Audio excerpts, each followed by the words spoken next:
We're going to do introductions, and then, like I said, at the well, we're going to change it up a little bit and have our Budget 101 today, and then Dylan is going to do the other portion of the budget presentation. So I like to go from left to right. So Representative Alcala, if you would start, we'll do committee and then we'll do staff. John Alcala, 57 District, Northeast Shawnee County. Long time. Good afternoon. I'm Pam Curtis, and I am District 32, which is downtown Kansas City, Kansas. And this is my third year on this committee. So thank you. Webster Roth, District 79, that's Northern Cali, Northern Sumner County. And this is my first experience on a budget committee. Thank you. Marty Long, District 124. I represent 6 counties in the extreme southwest corner of the state: Morton, Stanton, Hamilton, Stevens, Grant, and Haskell County. My name is Lisa Mosier, and I represent District 106, which is 4 counties up on the Nebraska border: Marshall, Washington, Republic, and Jewell County. And you might notice that I don't have a typical gavel. My godfather was in the Medical Service Corps in World War II. He was a field medic, and this was his desk sign. And so I thought, why do I need to buy a gavel when I can have his memory with me? So anyway, it's a pleasure and a privilege to chair this committee. Thank you, Lisa. I'm looking forward to this year. It's going to be great. Representative Sidney Carlin, District 66, Manhattan. I think I started on this committee in '06, but I'm not sure. It's been a long time. Thank you. Representative Gary White, 115th District. I have 5 counties kind of surrounding Dodge City, and I'm already learning. I didn't know the chairs had to buy their own gavel. So we're on a budget committee. We might do something about that. Thank you. Representative Lewis, Bill Bloom, District 64, Clay Dickinson Riley, and Cloud. All right, good afternoon. I'm new to this committee. I'm Ken Rogers from the 110th District, which doesn't mean much to a lot of people, but we have towns like Speed and Agra and Bogue and St. Peter. And so proud to represent them. We have Phillips, Norton, Rooks, Graham, and the rural parts of Ellis County. So I look forward, Madam Chair, to learning a lot, and there's a lot of great experience on this committee, so I will do my best to only rebut anything that Ranking Member Carlin says. Well, thank you, committee members. And now we'll do staff, and I'd like to start with, is Luke probably on yet? We have one of the KLRD folks who is on WebEx. He's home because Luke and his wife had a baby girl on Christmas Day. And so he's doing some very serious and valuable family time. So Luke, you want to start, and then we'll just go around the table. Thank you, Madam Chair. Luke Drury, a senior fiscal analyst with Legislative Research. I'm happy to be here with you all. This is my, I think, 3rd session with the committee. So I'm excited and ready to get started.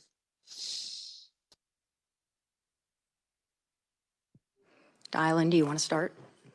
So good afternoon, committee. My name is Dylan Deere. I am the Assistant Director for Fiscal Affairs. I work in Legislative Research. I'm just going to be helping out Luke a little bit. Once he gets in, he'll take over, but I'll hopefully get you over the hump.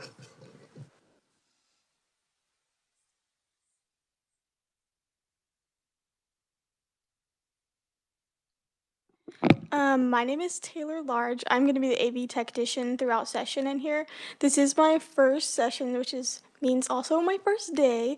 I hope I can make everything run smoothly throughout session the rest of this week.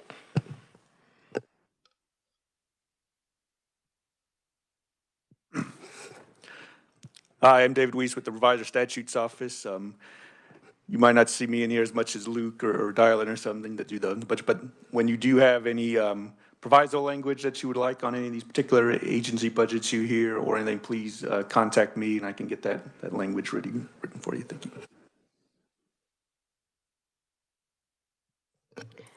And I'm Layla Evans. I will be the committee assistant. If you have any information that you need for the next meeting, just let me know. So thank you all for being here, and I do appreciate the commitment that you've made to make this committee successful. So we're going to start off with Dylan, and again, today is kind of an overview of what we're going to be doing in this committee. So Dylan, take it away. Thank you very much, Madam Chair. This is a little bit out of order because Luke is going to be using Board of Veterinary Examiners in order to be able to do sort of the Budget 101, so you'll see the actual budgetary documents. But I may have to head out, so I'm going to go ahead and talk to you a little bit about performance-based budgeting. So along about 7 years, the legislature elected to pass a statute. It was an outshot of the Alvarez and Marsal study, where the legislature basically got some outside auditors to come in and review our practices.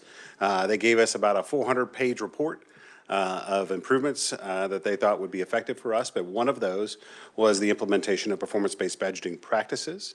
And so that has resulted in basically a 3-year implementation timeframe, okay, where we went out and we inventoried all the various programs inside of the state government and came up, did some restructuring in the accounting system, and then came up with the performance measures that you see before you. I will note that performance measures are not new for the state in any way, shape, or form. They go back to the 1980s. We've had performance measures. They normally get published as part of an agency's budget narrative that is a large compendium of various documents, but it's sort of buried in there. And so this sort of breaks a lot of those performance measures out, and also gives you an opportunity to review them and ask for different measures if you find that you need something that's a little bit different. I would note that those performance measures that are produced by agencies are really focused on the internal operations. Okay, and so these have an attempt, at least, at being more focused on the sort of oversight and review of agency performance. So everybody should have a pink sheet. Mine's white because I gave all my pink ones away. And here we have the Board of Veterinary Examiners. Each box on here is required by statute. Okay, so nothing in here is just here by chance. It's actually, each one is listed inside the statute. So we start off here with a program history. Okay, where it tells you when the program was created. Here you can see that the statute for practicing without a license was added in 1969, and the statutes related to impaired veterinarians were added in 1989. So basically that's when you had this licensure of veterinary practice in the state of Kansas. Then you see the statutory basis, so you see the specific statutes. This is an indication of whether or not this particular program, which is investigation of complaints, is mandatory or discretionary. In some cases, an agency will have a program that they are not directly required to by statute. In those cases, it would be discretionary. That's when an agency has determined that something is within the scope or penumbra of the agency, but not necessarily specifically directed. The next is an MOE or match requirement.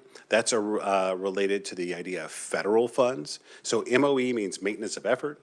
Match means a dollar for dollar match. Sometimes it's a 1-for-1, sometimes it's a 3-for-1 of federal funds. So there is no match requirement because I don't think there's actually any federal funds in the Board of Veterinary Examiners. And if there is any, it's just ARPA funds that they received for a couple of different projects over the last couple of years, but they do not have an ongoing revenue stream for an MOE and match.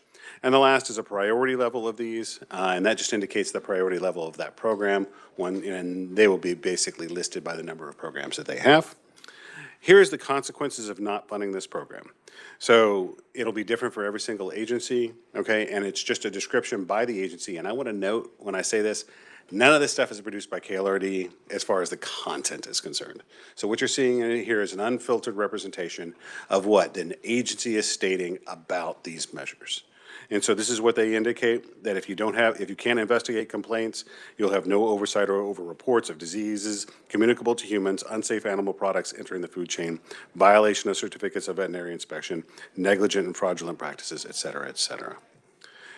The next item is program goals. So these are the 4 goals, A, B, C, and D, which were identified for the program investigation of complaints, all right? And if you look at the performance measures below there, you start with outcome measures. Now, there's 2 basic different types of measures that we tend to see. One is outcome measures. An outcome measure is supposed to be evaluating whether or not an agency is achieving its objective. Okay? The other different type of measures are output measures. Output measures are measures of activity. All right? The simplest way I always describe this is if you are measuring the number of phone calls you receive, that's an output measure. Okay? If you're measuring the number of phone calls that resolve complaints, that's an outcome measure. Okay? So it's the resolution of complaints, not the receipt of phone calls. And both are important in order to be able to evaluate what your costs are to be able to operate an agency, but only one of them tells you whether or not you're achieving your objectives. If you look at performance measures here, you see percentage of alleged complaints of negligence investigated. This is related to Goal C, which is above in program goals, protection of public welfare against negligent and fraudulent practices, including unlicensed practice. And here in each case, you see in the 21, 22, and 23 actuals, they have indicated that they have investigated 100% of each one of these cases. Here, the previous estimate was 3%, which is an odd number. So I would probably defer to Luke on that one. And then your 24, 25, and 26, they all project 100% investigation rates. So the previous estimate tells you, for 24, tells you what they anticipated they would be able to achieve. And the 24 actuals tells you what they actually were able to achieve. This would be an excellent opportunity. This is probably a typo in submitted data. But if it were not, this would be something you would probably ask an agency. It says, hey, why did you only think you were going to be able to investigate 3% of the complaints that came into you? Now, the program structure for the performance-based budgeting is a little bit different from what you're going to be able to see inside the actual budgetary submissions. It's because they show you the full sub-program structure inside of performance-based budgeting. A lot of that gets collapsed for budgetary purposes just to condense the size of the budget. So in here, you see multiple programs. You see investigation of complaints, you see licensure, registration, and renewals, and you see premises inspections. And so those are the three primary sub-programs that make up the Board of Veterinary Examiners. Each one has a different statutory basis, each one has a different set of goals, and each one has a different set of measures to evaluate whether or not they're achieving their objectives. And there's a lot of different measures. So I wasn't going to walk through each one of those, but I just kind of wanted to give you an idea. We are publishing these on our website this afternoon. So this data we've been validating and getting stood up. It's available through a dynamic interface on the KLRD website. I'll get you the link to that so you can be able to pull it down, but we'll also be able to make these available to the committee as we go forward. And with that, I would stand for questions on PBB. Questions, committee? Representative Chair, Rogers. I assume we're still at the agency, sub-agency determines their own questions, correct, for this? They absolutely do to determine their own questions or their own measures. I would encourage you, if there's a measure that you would like to see, if you'd like to see a different measure, bring it up during the budget hearing and go ahead and request it. We track all of those requests and then have that conversation with an agency. At the end of the day, it is an agency's decision about whether or not they're going to include that performance measure in their measures going forward. KLRD is not the guarantor of performance measuring. Okay, we're not even statutorily the primary responsible party, but we do track those requests. Anyone else? Representative Curtis. Thank you. So, Dylan, so then will we, as we're seeing budgets, then will we see this kind of a form then as we see each of the budgets? And then will we continue to also get, sorry, I'm echoing here, continuing to get something like this? Yes, ma'am. And in fact, Luke's going to go over that budget summary here momentarily, but you'll receive both. You'll receive the performance measures, okay, and you'll receive the budget summary document. And there's a slight change in the PBB that I didn't mention. It used to be that we had the actual expenditure data built directly onto the performance measuring guide. This year, the budget process is a little bit different. You're starting with an agency request and then maturing to the LBC rec, so it becomes the legislature's recommendation to start the process. We're just now getting that stuff. We haven't seen the gov rec yet. The way this will work this year is that if you go to our website, and like I said, in that dynamic data visualization on our website, each one of these can be pulled up, and if you click on it, it'll pull up all your expenditure data right next to it. So you can look at them side by side as you move through that data, and also be able to do the drill downs into that data as well. Any other questions? I have one. So the Board of Veterinary Examiners and these 3 items that you mentioned, that's the total amount of questioning that they provide? That's everything? Or are there other areas? No. This is a selection of various measures that they have identified and that we are including. If you were to pull their DA 400, particularly for larger agencies, the measures are into the hundreds. Because there's a large number of output measures that they are maintaining on their own basis in order to evaluate their ongoing practice in labor. Anyone else? Thank you, Dylan. You're welcome. Luke, I think you're up next. And I just want to say, if any of the committee members did not bring their Board of Veterinary Examiners budget today, because we kind of did that on the fly and I changed the schedule, I have some extra copies here if you need them. So.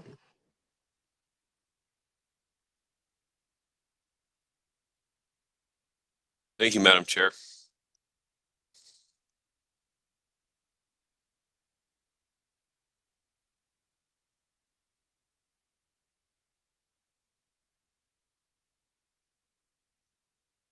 Alrighty, so before I actually get into the veterinary examiner's write-up, I want to just speak a little bit more generally on processes and how we got here. Dylan spoke to it a little bit with the change this year with the LBC recommendation.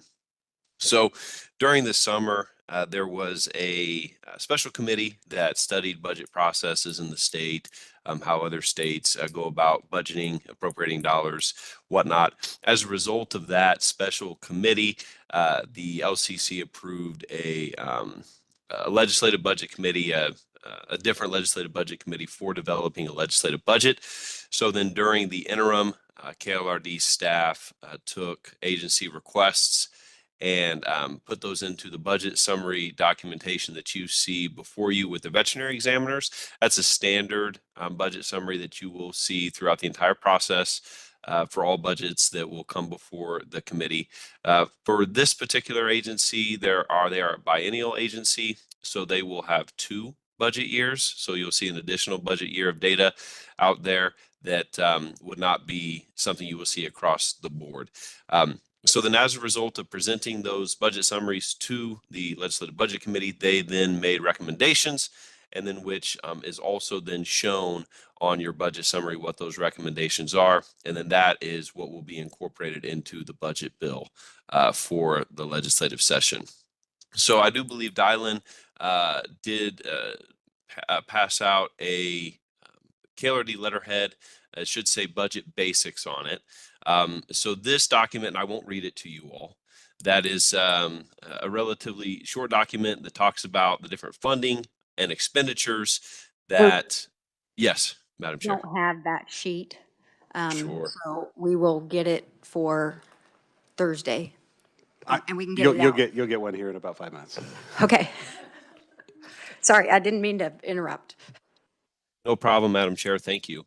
Essentially, it breaks down the different sort of funding that a state agency can utilize. That can include state general fund. For the Board of Veterinary Examiners, you will not see state general fund. They are a regulatory fee board. They are funded entirely through practitioners who pay fees to the board for practicing in the state. That would be considered a special revenue fund. Other different types of special revenue funds can be used by state agencies. Some of those special revenue funds are also appropriated. So that is to say that in this particular committee, you will see state water plan funding. You will also see EDIF, Economic Development Initiative Fund, as different special revenue funds that are also appropriated funds. Outside of that, you will see some federal funds, actually several funds, federal funds in this agency. For example, Department of Wildlife and Parks has many different federal funds that they utilize in their budget. Outside of those funding sources, so essentially you've got 2 different sides of the equation. You've got a funding side. How are you funding your different expenditures? And then the flip side of that equation, or the back side of that coin, is then the expenditure side. Where is it going? And so the state will classify those into several different ways. So if you look at your Board of Veterinary Examiners budget summary, on that front page, you'll see budget summary figure 1. That table shows those different types of expenditure categories: salaries and wages, contractual services, commodities, capital outlay, aid to locals, other assistance, and then some capital improvements. That table also shows the different financing sections or financing. You'll see with this one, state general fund will always be included there, regardless if an agency is using state general fund or not. That'll be included in the table. And then any other sort of funding sources. Salaries and wages is exactly what it sounds like, right? The pay that goes to state employees. That also includes any 999 temps that an agency will utilize. That can also and does include fringe benefits. So that would be your group health insurance, CAPERS, employer contributions, the Medicare, Social Security, Medicaid, all those fringes are also included. Contractual services is a relatively large bucket that can include anything from a contract for a printer to building rental spaces, attorney's fees, private vehicle miles are also shown in contractual services. Commodities. Now, while we are Ag and Natural Resources Budget Committee, we're not talking about those commodities that are our row crop. We are talking about the commodities that are consumables. So they're still consumables. So you're talking fuel, you're talking ink, that sort of pens, paper. Those are your commodities. Capital outlay would be anything that is some form of equipment. So if a agency were to purchase a printer, that would show as a capital outlay. If they were to rent the printer, that would show as contractual services. Capital outlay can also include tractors, skid steers for those agencies that utilize them. Aid to local units are typically aid payments that are paid to local units of government. So, and that can also be nonprofits as well. Other assistance are typically payments that are made directly to individuals. So the biggest one that I'll use as an example for other assistance, while we won't hear it in this committee, that would be like your caseloads. That would be your Medicaid, your foster care, that sort of stuff would show as other assistance for payments to individuals. So that's kind of a breakdown on the budget basics. And then I do want to speak to you all about the budget summary and what that will look like. So if you all flip to page number 3 of the Board of Veterinary Examiners, that is the FY 2026 analysis. I say FY 2026 because the agency had no change to its approved budget for the 2025 budget. So here you will see at the top a bar graph for a visualization for you all, what their approved number was for FY 2025, the agency's request, and then what the Legislative Budget Committee is recommending. When you look down onto figure 7, that would be budget analysis, summary of budget request for FY 2026. This table will look similar to a sort of tracking sheet, a checkbook ledger, if you will. I do like to try to describe things in that way, make it maybe a bit easier to understand, I hope. But then those numbers then on the left-hand side for those items, you'll see no enhancement request, private vehicle miles. That then corresponds then with the entry or narrative down below. So specifically, and we spoke a little bit earlier about contractual services. So for example, the private vehicle miles here in this particular agency, $2,100 for private vehicle miles, that is specifically what the agency is spending monies on. However, that private vehicle miles would fall under the umbrella of contractual service expenditures. Same thing with the attorney fees, item number 3, estimated increases in attorney's fees. That would also be considered a contractual service. So in addition to that, and one thing I did not speak to, and I do want to speak to it now, here on page 3, you will also see up at the top, the different columns, you'll see SGF, all funds, and then you see FTE. FTE stands for full-time equivalency, essentially those that are authorized for employees. So this agency has 3.8 authorized FTE positions, so full-time equivalents. The executive director is not a full-time employee. I believe he's put at a 0.75 FTE position, but then you would have an investigator, an inspector who's included in that as well, along with a clerical staff. So board members, and as a note for you all, board members are not shown as full-time FTEs. They have their own classification system. So while this shows the full-time employees, it does not include board members in the calculation for FTE. So Madam Chair, that's kind of a 30,000-foot overview of some budget basics, and how we got here in the process is a bit different than what you all have seen in the past.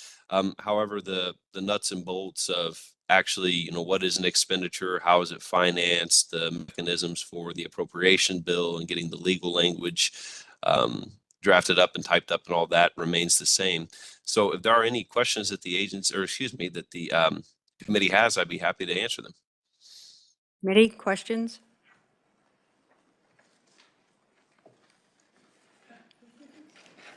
So Luke, would you mind just going through the whole entire year for fiscal year 2026?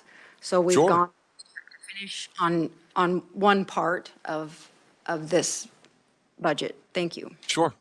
Absolutely, Madam Chair. So as I indicated earlier, FY 2025, the agency has no change to what was approved by the 2024 legislature. FY 2026, there are some changes. So item number 2 are those private vehicle miles. The agency is estimating some increases in private vehicle miles totaling $2,100 in an increase of $2,100 in FY 2026 when you compare that to the agency's approved number for 25. That is because the agency is reporting that there are a couple of new board members that live a bit further away from the agency headquarters. This agency is in Wamego, Kansas, and so a couple of those board members live in the western part of the state. And so to reimburse those board members for travel to Wamego for their board meetings, the agency is estimating some increases there, $2,100. Item number 3, which is on page 4, are attorney fees. As indicated earlier, this agency has an investigator, they have clerical staff, they have an executive director. They do not employ an attorney on staff. They contract that out. They do not use the Attorney General's office either. They use private practice attorney or attorney's firm. They are estimating an increase of $1,500 for attorney fees in 2026. That is because they are estimating, they report that over the number of years, they have seen increases in the number of complaints that are increasing, investigations, and then enforcement as well on that. Item number 4 is for communication expenditures. This would also be a contractual service expenditure. That's $1,300 for communication. The majority of that is for expenditures relating to the Office of Printing and Mailing for postage and postal services for communication that goes out to licensees. Item number 5 are all other adjustments. I will call those the kind of rats and cats, those items that rolled together make up that 882. That is mostly attributable to some data and programming services, and that's partially offset by some reductions in estimates for fringe benefits rates in 2026. Madam Chair, I can go ahead and move on to FY 2027 unless you all have questions or if you'd like me to stop there. I'll get used to this at some point.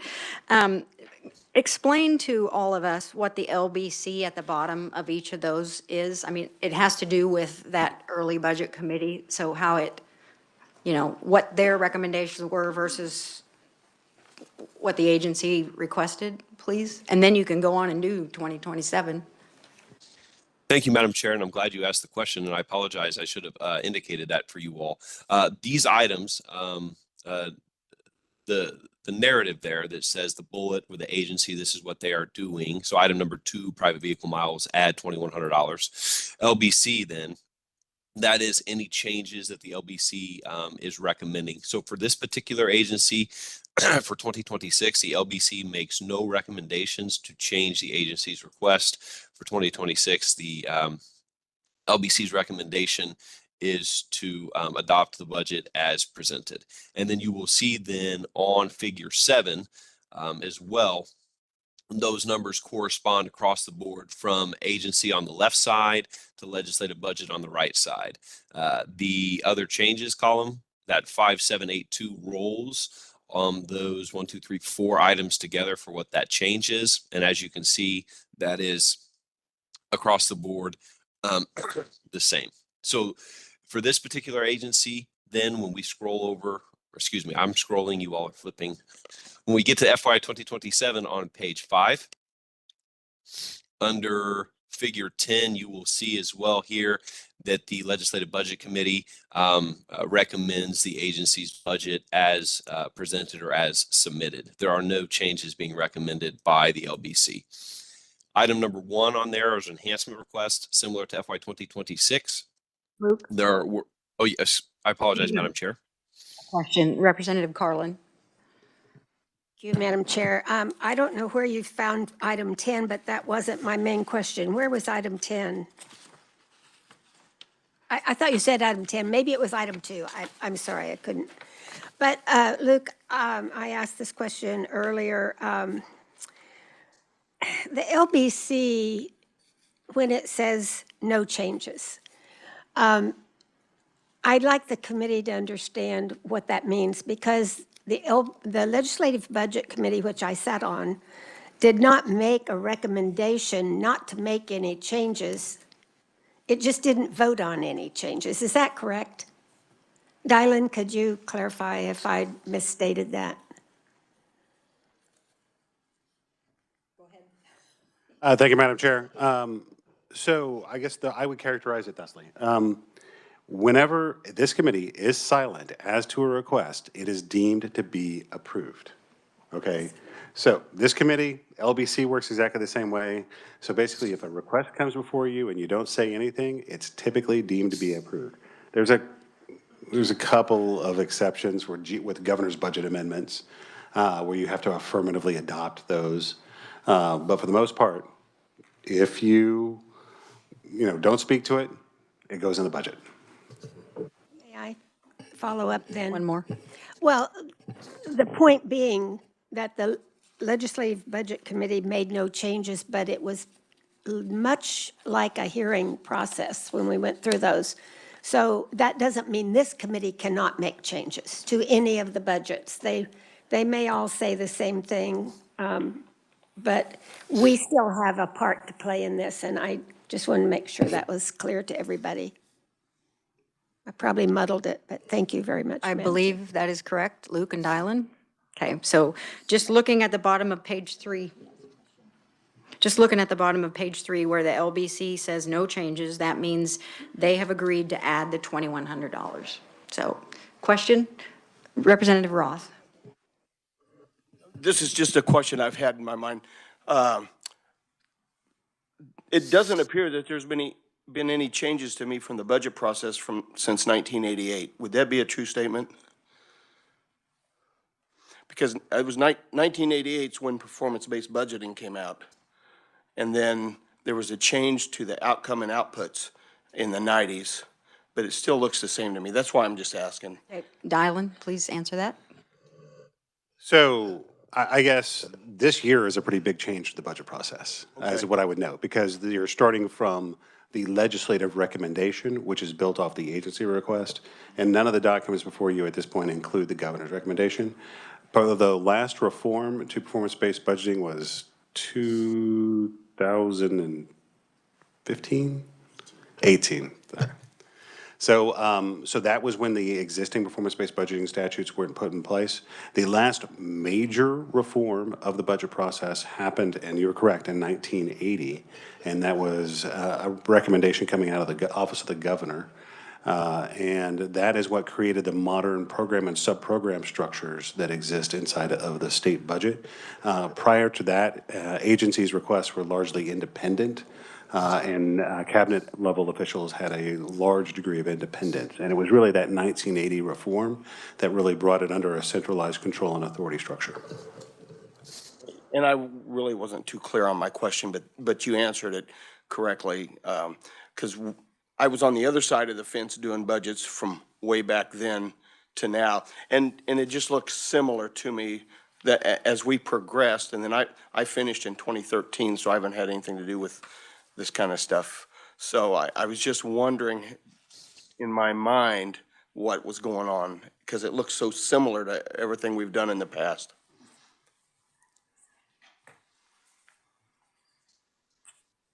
All right, I don't want to get too deep in the weeds, but I think it might be valuable at this point to just take a step back, because I get a little detailed in my descriptions on occasion.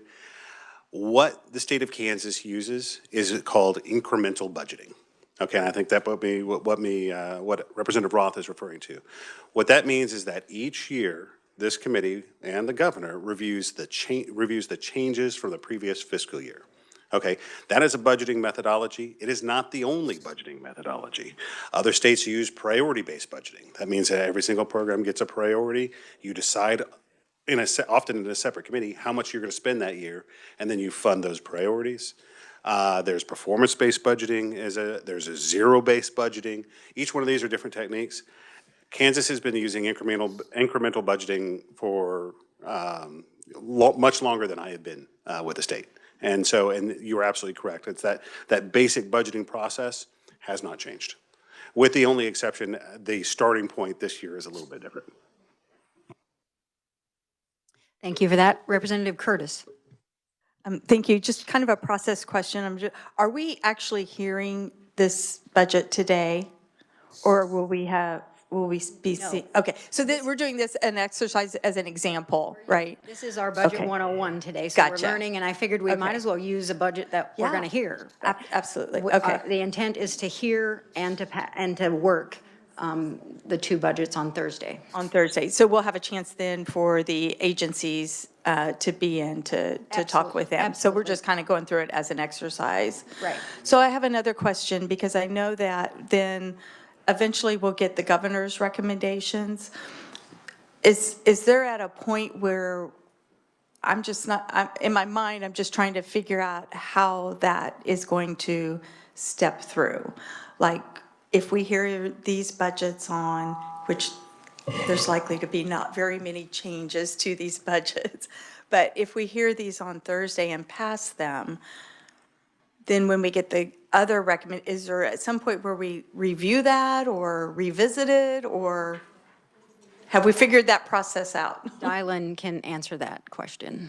So all the details are still in flux, as you're well aware. And so I would give a caveat to my answer that this is my understanding at this time, which is that once KLRD is in full possession of the governor's recommendation, we will identify the differences between the LBC position and the governor's recommendation and make that available to the committee.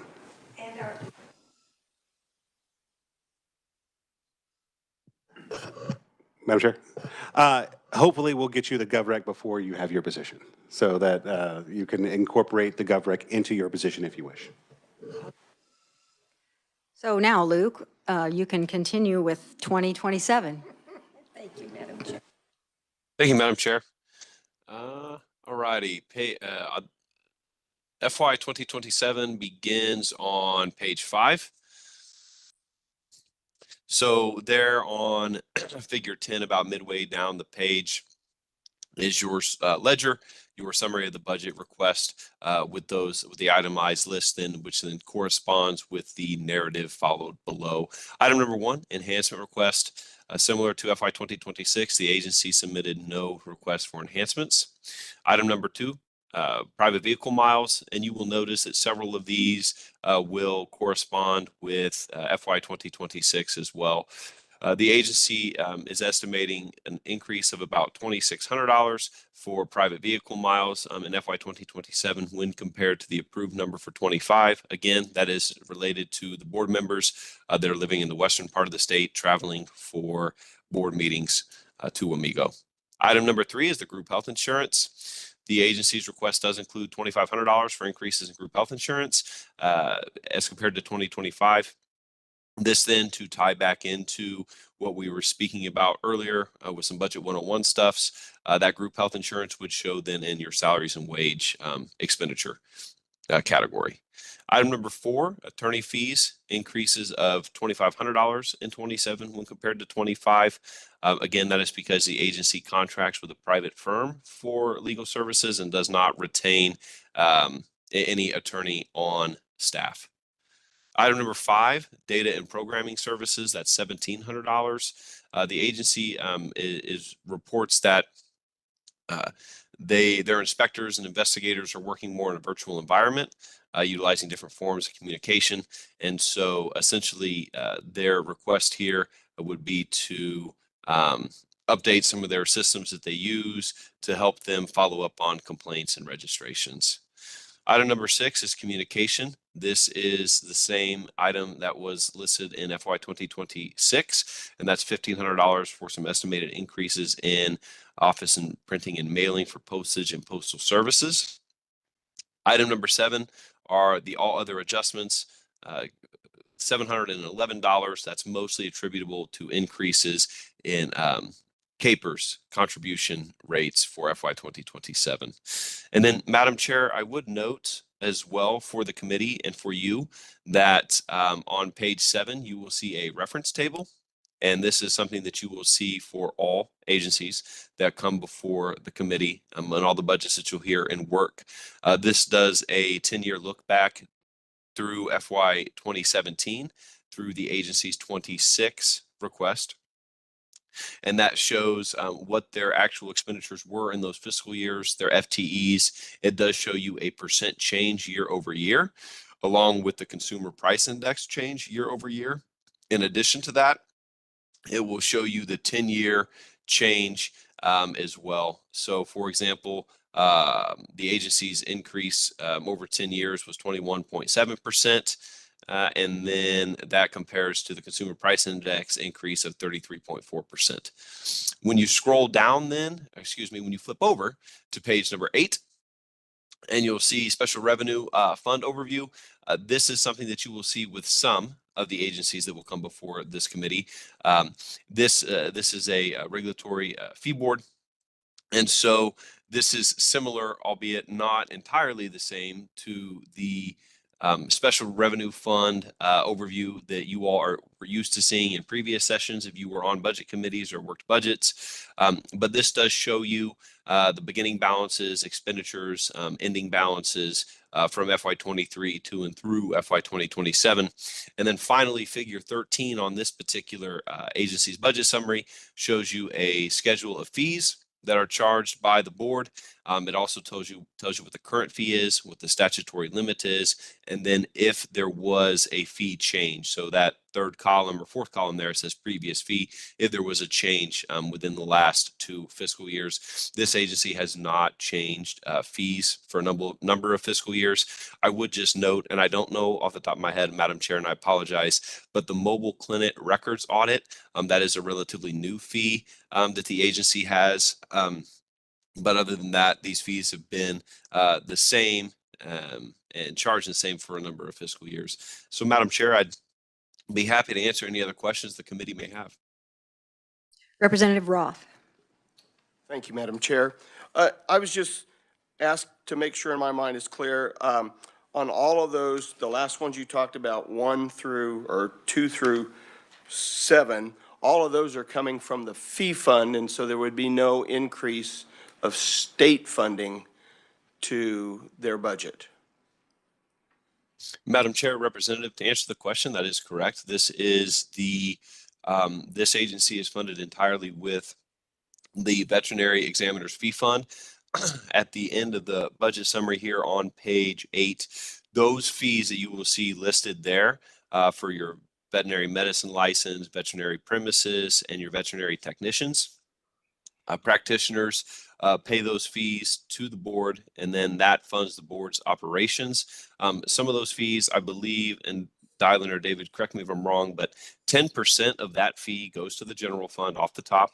But the remainder is remitted to the Board of Veterinary Examiners, and then they use that for operations. This agency does not utilize state general fund or any other funding source outside of the Veterinary Examiners fee fund. Thank you, sir. Thank you, Madam Chair. So, other questions? Thank you. Representative Rogers. Thank you, Madam Chair. I'll try not to be draw out too much. You can cut my mic off if you need to know. I just want to remind folks that this is one step in the process. So we vote out a recommendation and it goes to appropriations. And so whether it be something as simple as the veterinary examiners or water funding, our chair has to defend it in front of a bunch of mean appropriators. And so that's the thing where, you know, the exercise, this is probably a good one to use because it is fairly simple. But what we'll find, those of you first time on here, these that deal with primarily fee-funded agencies are a whole other animal than the ones that use taxpayers. Most of the time, these are passed through. If the agency comes, they may want an increase of fee, and then that's a discussion. Madam Chair, what I will say is I am not a big fan of this new version of performance-based budgeting. I don't think it ever gives us an answer.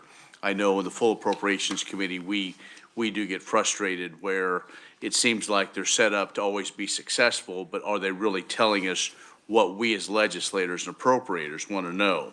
Are these programs being successful and so on? So that's what I would ask all of us to do as we go for whatever sub-agency comes before us, that we look at those questions, and if you're getting the answer, that they're getting the biggest thing, because it's just very frustrating that they're having to spend a lot of time to basically create something that really doesn't help anybody. Now, some will argue that it may help, but again, we're looking at being fiscally responsible again, and so and fee funding is one that the only way you do that is raising fees.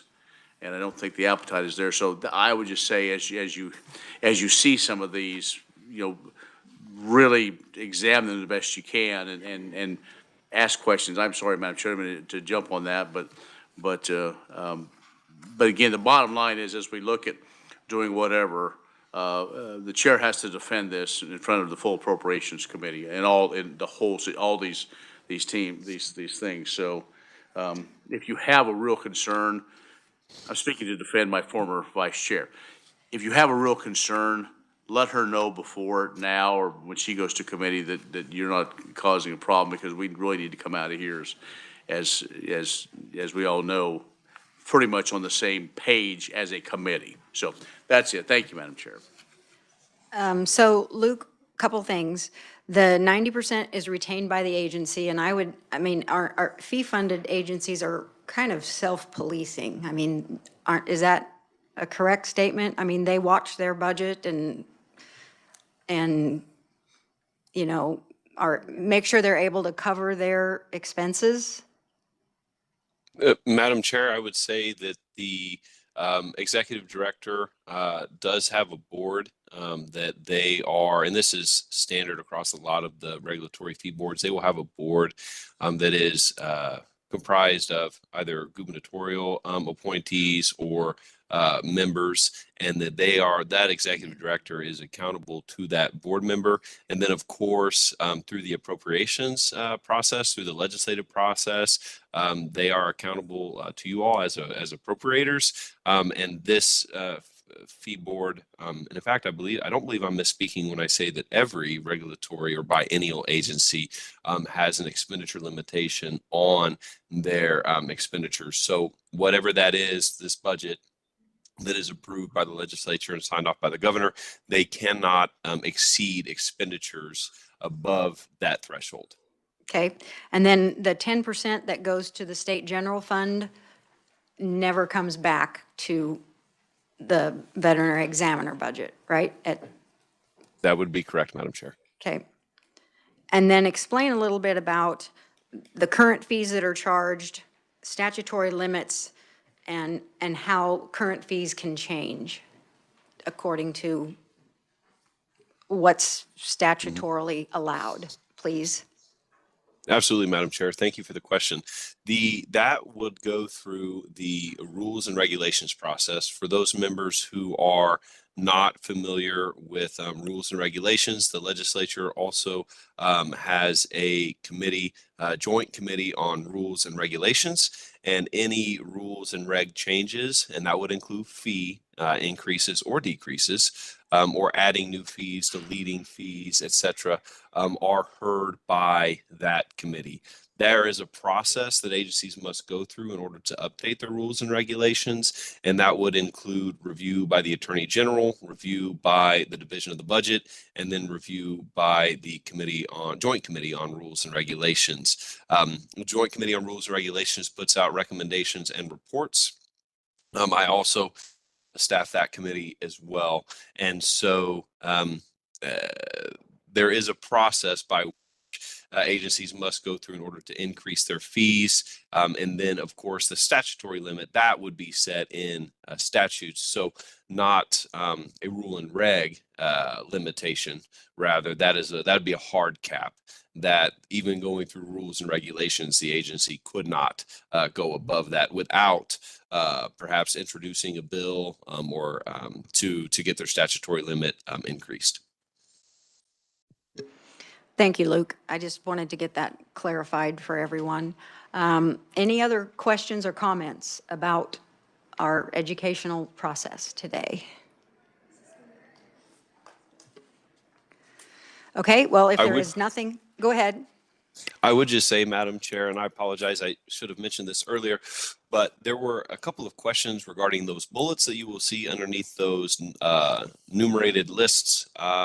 So you'll see agency, that's what the agency is requesting. The LBC, no changes.